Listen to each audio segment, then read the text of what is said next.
Boa tarde, que Cristo possa abençoar a sua vida.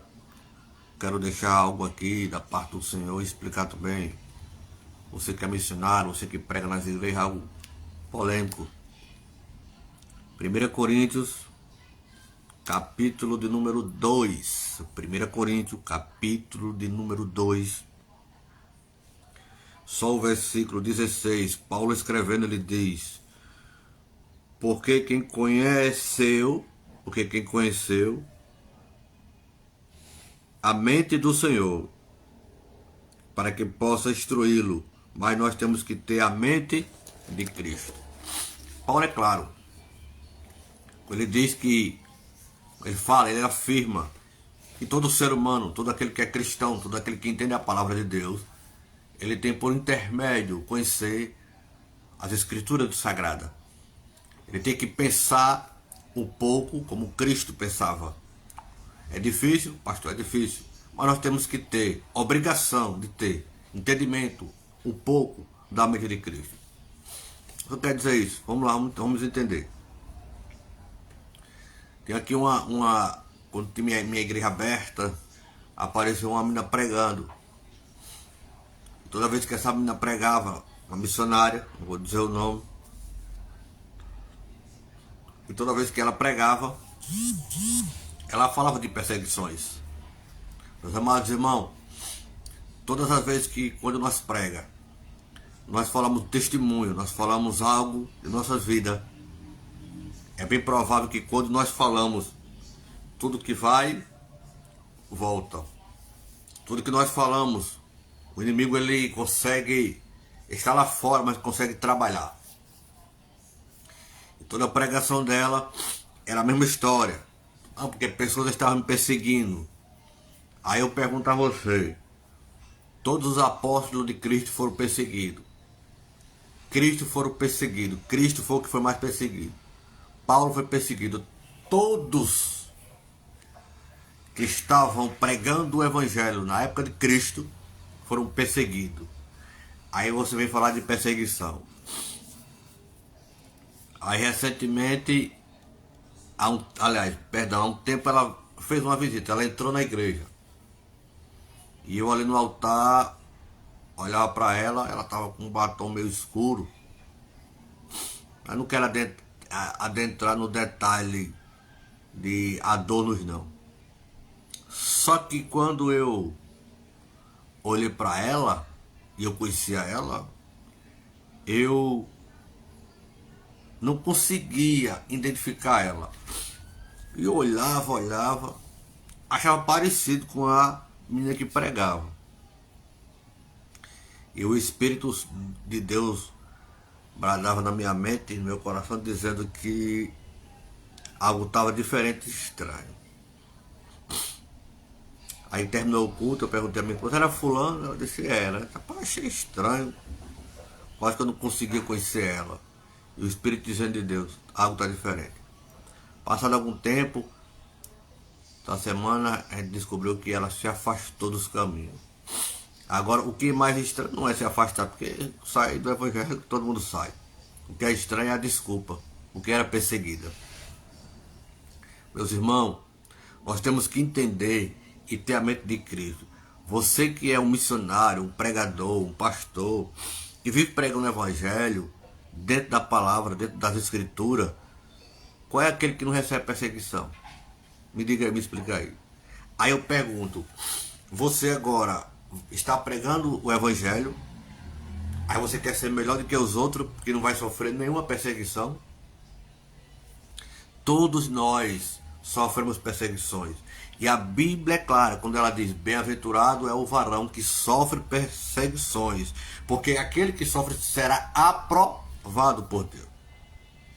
A questão é que o povo quer sair do evangelho, quer colocar a culpa nos outros. Quer sair do evangelho, a primeira culpa que bota é Satanás. Você não pode colocar a culpa nos outros, você saiu porque você quis. Primeiramente, que Satanás ele não empurra ninguém de nenhum precipício, ele conduz o ser humano. Você carrega uma mulher para o motel se você quiser. Você peca se você quiser. Você sai do cristianismo, da onde Deus lhe colocou, se você quiser.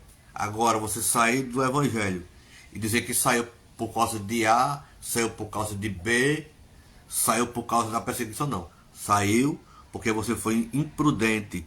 Saiu porque você foi fraco.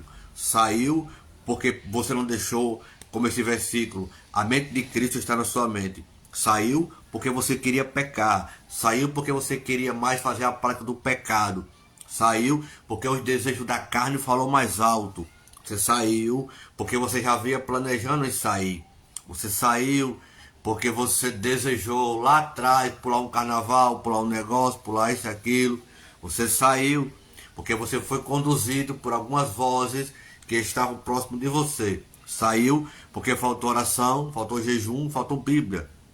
Saiu porque você faltou comunhão com Cristo. Você saiu porque você, em vez de pregar o evangelho, você estava pregando aquilo que você não vivia. Saiu porque você deu mais vazão à voz das trevas do que à voz de Deus. Você saiu porque você queria sair. Agora você sair e dizer que saiu por conta de porque alguém lhe perseguia, isso para Deus não é justificativa, viu? Isso aí não convence a ninguém. Nós temos que entender, meus amados irmãos, que Cristo deu a vida dele na cruz do Calvário e desceu aquele sangue, não foi em vão, não. O que é que vai dizer a Bíblia? Que o reino de Deus é tomado à força. Aí os pregadores pregam isso aí, que o reino de Deus foi tomado à força, que não sei o que lá vai. Aí quando vem qualquer tentação, você não suportou duas coisas. A tentação, que Deus permite que venha da parte do inimigo, ou a aprovação de Deus. Sendo que a aprovação, Deus nunca aprova para que você saia da igreja. Foi uma tentação, certo? E você não conseguiu segurar o desejo da carne. E foi mais forte do que o do espírito. A realidade é essa. A realidade é essa. Quem mais você alimentou? Quem mais você alimentou? É a história de dois cachorros, o preto e o branco. Que um homem colocava para brigar. O cara apostava no branco, o preto ganhava. Quando apostava no preto, o branco ganhava. E o homem nunca ganhava. Ele perguntou ao homem: por que que eu aposto num e o outro ganha? O homem disse o quê? Quando você aposta no branco, o preto passa fome. Ele deixava um cachorro passar fome. Fraco. Aí o homem dizia assim: ganha mais que a gente está mais alimentado. Como é que o cara está sem força? Como é que o cara vai suportar uma luta? O cachorro sem força. Que a alimentação é que dá força. Quem você tem mais alimentado? A carne. Se você caiu, você alimentou mais os desejos da carne. Então o espírito você não alimentou. Agora quando você alimenta o espírito, aí Paulo diz: nós somos mais do que vencedores por aqueles que me amou. Ele é claro. Quando alimenta o espírito, tem a mente de Cristo. Lucas diz que para Deus nada é impossível. É isso que o cristão tem que fazer. É se alimentar da palavra. É se alimentar da carne. Olha coisas que não deve. Aí ficar dizendo: não, sai da igreja porque fui perseguido. Isso não existe, meu irmão. Saiu porque você quis sair. Saiu porque você, infelizmente, você não tem vergonha na cara. Fica pregando nos altares, que é que eu falo. Fica pregando nos altares e tudo que você prega, você é cobrado. Aí fica pregando isso, pregando aquilo. Quer perseguir, quer perseguir. Quem prega perseguição é perseguido, meu irmão. Quem prega que viveu uma vida de prostituição, ele vai ser tentado por onde? Pela prostituição. Quem prega que ele era preso, era ladrão e foi libertado, o diabo vai fazer o quê? Vai aonde ele praticava, onde ele tinha mais facilidade. Então, você prega perseguição, você vai ser o quê? Perseguido. Pregue outras pregações. Não pregue aquilo que você vive totalmente do dia a dia, todo dia a minha pregação, não, porque você vai ser cobrado. Eu tenho experiência de pessoas que saíram da minha igreja porque pregava tanto prostituição, tanto negócio, e hoje vive aonde? Pregava tanto nas drogas, hoje vive aonde? Testemunho é bom. Aí existe o momento de você pregar aquilo que você viveu. Tem tanta passagem na Bíblia, sem ser o seu testemunho, sem aquilo que você vive.